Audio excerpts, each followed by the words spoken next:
Et oui, votre programme économique soulève pas mal d'interrogations et demande quelques éclaircissements. Bonjour François. Bonjour. François Miguet pour Le Point, justement puisqu'on parle de nucléaire, vous avez une question? Oui, Monsieur Jadot, vous souhaitez que la France sorte du nucléaire. Or, aujourd'hui, c'est près de 70% de notre production électrique et on voit que les pays voisins en Europe qui sont sortis progressivement du nucléaire doivent faire appel à beaucoup d'énergie fossile, du charbon ou du gaz. Alors comment on va faire? Eh bien justement, en maîtrisant nos consommations, en investissant massivement sur les énergies renouvelables. Vous savez, je le disais tout à l'heure, investir sur l'efficacité énergétique aujourd'hui, c'est potentiellement supprimer notre dépendance face au gaz russe. C'est quand même un enjeu géopolitique assez extraordinaire. Donc mettons le paquet là-dessus et déployons les énergies renouvelables. Vous savez que dans le monde, aujourd'hui, plus de 80% des nouvelles capacités de production électrique sont les énergies renouvelables. Dans le monde, en Europe, on doit être à 90-95%. Donc là où les investisseurs investissent, là où les entreprises créent de l'emploi, c'est sur les énergies renouvelables, avec la palette d'énergies renouvelables, de l'hydraulique, de la géothermie, de la biomasse, de l'éolien, du photovoltaïque. C'est là que se font les investissements. Le nucléaire, au-delà des dangers, on le voit en situation de conflit, avec Tchernobyl et la centrale, la plus grande centrale d'Europe qui a été attaquée par la Russie. Aujourd'hui, c'est une électricité. Quand je regarde le programme de Macron d'Emmanuel Macron avec ses EPR, ça sera une électricité 2 fois plus chère que mes énergies renouvelables que je veux développer. C'est un choix économique, c'est un choix social, c'est un choix de pouvoir d'achat. Moi, je ne vois pas d'entreprise privée investir sur le nucléaire. Est-ce que vous en connaissez? Les Est-ce que Allemands, vous en connaissez? des entreprises qui Des investissent sur le entreprises nucléaire. privées qui Moi, investissent sur le nucléaire. je suis le journaliste, c'est moi qui pose les questions, Monsieur Ah Jadot. oui, non, mais on peut avoir un débat. D'ailleurs, dans les relations Attendez, dont il faut sortir, la relation d'EDF avec Rosatom, c'est peut-être bien de l'arrêter aussi. Question sur les éoliennes aussi. Pardon. Une question Alors, sur les éoliennes. voilà, mais sur les éoliennes, vous voulez construire 3000 éoliennes Ouais. dans le pays. Or, on le voit, à chaque fois qu'il y a des projets d'éoliennes, dans les communes, il y a des tirs de barrages. Et puis, c'est assez compliqué sur le plan juridique, ça prend très longtemps. Donc, comment vous comptez vous y prendre pour les construire concrètement? Sans braquer tout le monde. D'accord. Je pense qu'il faut arrêter de dire sans braquer tout le monde, si je peux me permettre. Parce que dans beaucoup de communes, ça se passe très très bien. On ne parle que des trains qui arrivent en retard, c'est ça? Oui, on parle des projets qui, incontestablement, ne devraient pas être déposés. Moi, là, aujourd'hui, dans notre pays, vous pouvez déposer des projets quasiment, y compris dans des réserves naturelles. Ça n'a aucun sens, parce qu'on sait qu'à la fin, le projet n'existera pas. Donc on se focalise sur ces projets qui ont pour seul objectif de rentabilité économique, sans concertation avec les populations. Moi, ce que je veux, c'est qu'on définisse les zones où on peut poser de l'éolien, et que ça soit concerté avec les populations. Et je peux vous dire que dans beaucoup d'endroits, quand c'est concerté avec les populations, ça marche très bien. Enfin, quand vous regardez, y compris dans vos journaux, les pubs d'Engie, de Total ou d'EDF, ils mettent jamais une centrale gaz, un forage de pétrole ou une centrale nucléaire. Ils mettent plutôt des éoliennes. C'est pour dire que, et dans toutes les enquêtes le prouvent, les Français sont très majoritairement favorables à l'éolien. Mais ce que je veux faire, c'est, y compris dans beaucoup d'endroits, au fond, on a posé depuis des années des éoliennes qui sont à 2 mégawatts de puissance, 2 mégawattheures. Aujourd'hui, il y a eu un tel progrès qu'on peut poser les mêmes éoliennes, enfin les remplacer par des éoliennes à 6 mégawatts. Donc on peut atteindre nos objectifs sans forcément installer beaucoup plus d'éoliennes. Et puis enfin, il y a l'éolien offshore. 5000 L'éolien en mer. L'éolien en mer, 5400 éoliennes posées en mer du Nord. Même chez nos Belges, c'est plusieurs centaines. Chez On nos est amis belges. très en retard en France. C'est des milliers en Grande-Bretagne. Ouais. On en a une en France. Une en Saint-Nazaire, c'est France. ça, non? Non, c'est au large du Croisic. Ah. Au large du Croisic, qui est une éolienne expérimentale, d'ailleurs, moi je l'ai visitée. C'est génial parce que c'est l'école centrale de Nantes qui a réfléchi. C'est une éolienne flottante. Donc c'est très. Nos ingénieurs. À quelle distance des côtes? Oh, celle-là, elle est 40, elle est 30. petite en plus. Celle-là, elle est petite parce que c'est une éolienne de démonstration. Mais ce que je veux dire, c'est qu'on a là la possibilité de développer des industries, des emplois et une indépendance énergétique qui est très très forte, et y compris dans la mer du Nord, ça se passe très bien avec les pêcheurs. Donc, faisons de ces énergies des outils de compétitivité, d'innovation, de création d'emplois sur nos territoires. Franchement, là, il y a des marchés à prendre et un leadership à prendre. Alors, juste, excusez-moi, sur les éoliennes, ce sont des énergies qui sont intermittentes, c'est des solutions qui sont intermittentes. Comment vous réglez la question du stockage ? Vous avez raison, l'éolien en tant que tel est intermittent. L'éolien offshore, en réalité, l'est de moins en moins, par l'efficacité qui est, au fond, c'est une énergie qui est en train de changer de statut. Ce qui est intermittent aujourd'hui dans notre pays, c'est le nucléaire. 13 réacteurs à l'arrêt, y compris les derniers. C'est un problème d'intermittence, parce qu'on a des problèmes de maintenance sur nos centrales nucléaires. Mais la question n'est pas... si vous voulez, la question du climat, aujourd'hui, dans notre pays, est en train de s'organiser autour du nucléaire contre l'éolien. Ce n'est pas le sujet, en fait. Le sujet, c'est on a des centrales vieillissantes, on a deux options. Est-ce qu'on reconstruit des centrales nucléaires ? C'est le projet d'Emmanuel Macron et d'autres candidats. Est-ce qu'on a un chemin de transition énergétique fondé sur l'innovation et les énergies renouvelables et la maîtrise ? Et donc, vous voyez bien sur le chantier éolien, par exemple, de Dunkerque qui sera mis en place au large, on est à un prix rendu kilowattheure de 50 € le mégawattheure. Sur le PR de Flamanville, on est à 120. Donc à un moment donné, il va falloir aussi penser rentabilité, rationalité et pouvoir d'achat. Il faut vous interroger, Yannick Jadot, sur votre ISF climatique qui s'applique au-delà de 2 millions d'euros avec des taux qui vont de 1% jusqu'à 3%. À cela, il faut ajouter un bonus-malus en fonction de l'impact du CORA sur le climat. Le patrimoine du contribuable. Est-ce que tout ça n'est pas confiscatoire au final quand on sait que le rendement de l'assurance vie est d'1%, avoir des taux à 3%? Bref, est-ce que vous prenez le risque de voir partir les plus riches et les plus aisés? Écoutez, ça fait un moment qu'on nous raconte cette histoire-là. Vous savez, Emmanuel Macron a supprimé l'ISF en disant que ce serait bon pour l'investissement. Il a fait la flat tax en disant que ce serait bon pour l'investissement.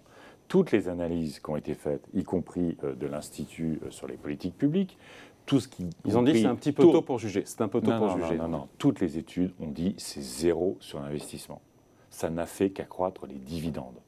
Il ne vous a pas échappé que pour les milliardaires dans notre pays, y compris dans la période du Covid, vous avez eu une augmentation des fortunes de près de 100%, 86%. Ce sont des centaines de milliards d'euros. Mais c'est lié aux politiques monétaires des banques centrales, vous savez, essentiellement. Non, oui, mais la question, c'est à un moment donné, dans notre pays, est-ce qu'on continue sur le chemin les plus riches s'enrichissent, les plus pauvres stagnent ou s'appauvrissent pour les plus pauvres, et on a un hôpital... C'est la question des inégalités patrimoniales. On a un hôpital qui s'effondre, une école qui est au bord du gouffre, et une société qui se divise et qui, à un moment donné, a tellement peur que vous avez les paniques identitaires qui arrivent, instrumentalisées par l'extrême droite, et donc nous sommes collectivement en danger? Ou est-ce que les plus riches payent leur juste contribution à la solidarité nationale pour que tout se passe bien? Moi, je fais confiance aussi aux plus riches pour considérer que leur enjeu, ce n'est pas simplement d'accumuler les milliards, mais qu'une partie de leur richesse favorise la solidarité nationale. Donc oui, j'assume un ISF qui à la fois évitera les dérogations dont ont profité les milliardaires, et puis si effectivement le patrimoine financier est un patrimoine, par exemple, investi dans Total, eh ben, il sera taxé parce qu'il faut réorienter les patrimoines. Justement, je voulais vous demander comment vous calculez précisément l'impact climatique sur les actifs détenus. On va faire un carbon score. On est capable de faire ça. Mais ça peut être par exemple la personne âgée qui a une grande maison et qui est une passoire thermique qui se retrouve à... D'accord. Alors, la personne âgée, on parle là... Âgée ou pas âgée, mais quelqu'un qui a une passoire thermique qui vaut un peu d'argent. On parle d'un ISF au-delà de 2 millions d'euros de patrimoine. Donc je cible les 1% les plus riches. Okay, avec toujours l'abattement sur la résidence principale. D'accord ? 30%. Voilà, si on est sur un patrimoine qui est un patrimoine historique, protégé, tout ça, il y a aussi des dérogations, parce que si vous avez un château du XIIIe siècle, évidemment, en faire un bâtiment passif ou à énergie positive, c'est un peu compliqué, on en a parfaitement conscience. Mais franchement, au-delà de 2 millions d'euros, 1% jusqu'à 8 millions, 2% de 8 à 1 milliard, 3% au-delà. Franchement, les plus riches d'entre nous peuvent participer à ça, et on mettra en place ce carbon score pour avec évidemment... le risque que ce soit une usine à gaz, c'était votre crainte aussi? J'aime bien ce terme usine à gaz, c'est qu'on parle du climat. On a parlé pas mal de gaz. Ouais, on a parlé du gaz, si on pouvait en sortir. Non, franchement... C'est compliqué quand même de mettre en place des critères très précis là-dessus. Franchement, les banques aujourd'hui ont des comptes à rendre sur la façon dont ils gèrent leurs placements financiers. Les grandes entreprises, vous le savez, aujourd'hui, doivent rendre des comptes sur leur trajectoire carbone. C'est le grand défi de l'humanité. Est-ce qu'à un moment donné, quand on est capable, y compris de tracer n'importe qui, n'importe où dans le monde, quand vous faites un choix de consommation ou un choix sur un réseau social, on vous enverra à un moment donné, on marchandisera vos données personnelles, tout ça, et d'un seul coup, le grand défi, on n'arriverait pas à l'évaluer, et ben on construira les outils pour le faire. Autre proposition qui est liée, vous proposez de conditionner les dividendes versés par les entreprises à des critères climatiques. J'aimerais que vous m'expliquiez comment l'État peut imposer à des entreprises privées des contraintes sur les versements de dividendes. Alors, ce n'est pas exactement ça. C'est l'idée de moduler l'impôt sur les sociétés en fonction aussi de la trajectoire carbone. Donc, on peut, là aussi, ça correspond à l'engagement que doivent prendre les entreprises et les trajectoires de décarbonation qu'elles doivent engager. Et il y aura un malus fiscal sur les entreprises qui ne suivent pas une trajectoire de responsabilité et un bonus fiscal pour les entreprises qui le font. Moi, je veux, si vous voulez, on a 140 milliards d'euros, je ne parle pas de la fiscalité, 140 milliards d'euros d'aide aux entreprises dans notre pays. C'est considérable. On a 8% du PIB, ce sont les marchés publics. On a le crédit impôt recherche. Tous ces outils-là, aujourd'hui, ne discriminent pas entre les entreprises en fonction du climat, en fonction de la justice sociale, en fonction de l'égalité femmes-hommes. Il est temps qu'on retrouve de la puissance publique et que cet argent-là qu'on met à disposition des entreprises serve davantage l'intérêt général. Ça me paraît au fond juste du bon sens que de savoir qu'est-ce qu'on fait de notre argent public. Un petit mot de la retraite. Vous ne touchez pas à l'âge légal de départ à la retraite. Pourquoi ce statu quo, Yannick Jadot, alors que la Cour des comptes vient de rappeler que notre système de retraite restait durablement en déficit? Vous faites la moule quand je dis ça? Non, parce que quand on regarde les rapports du COR, qui est le comité de rotation sur les retraites, qui a fluctué aussi. Ils disent qu'aujourd'hui, notre système est globalement à l'équilibre. Non. Ah si, regardez les rapports. Combien on a cette année de déficit du système des retraites? On a eu beaucoup de déficits ces dernières années, milliards. Mais regardez la trajectoire du COR. Donc ils disent que notre système est à l'équilibre avec les réformes qui ont été engagées, notamment les réformes Touraine.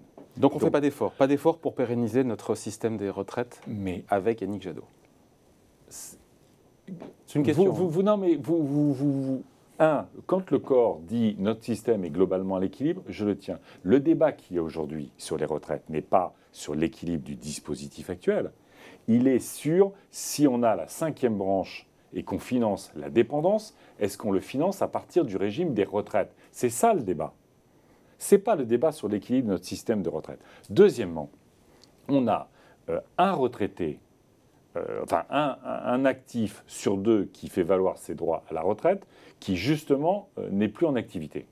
Chômage, maladie, minima sociaux. Il y a un sujet là. Donc, et on a, vous le savez, un énorme problème de travail des seniors dans notre pays.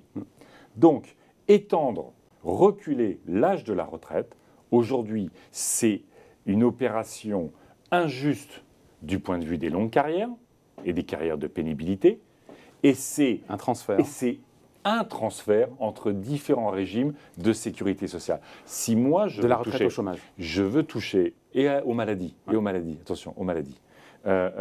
Moi, si je veux toucher aux retraites, c'est remettre pleinement la pénibilité dans notre système de calcul des retraites. Vous savez qu'Emmanuel Macron a supprimé certains critères majeurs de pénibilité, qu'on a une différence d'espérance de vie entre un ouvrier et un cadre à la retraite de 10 ans en bonne santé. Vous voyez l'injustice profonde qu'il y a dans nos sociétés. Donc je mettrai le paquet sur la pénibilité, ça veut dire la santé au travail, ça veut dire la santé dans la société, pollution de l'air, maladies chroniques, conditions de travail, ça doit être le cœur, y compris d'une politique de prévention en matière de santé. Allez, merci beaucoup. Merci. François Miguet pour le point. Et maintenant, c'est l'heure de faire les comptes.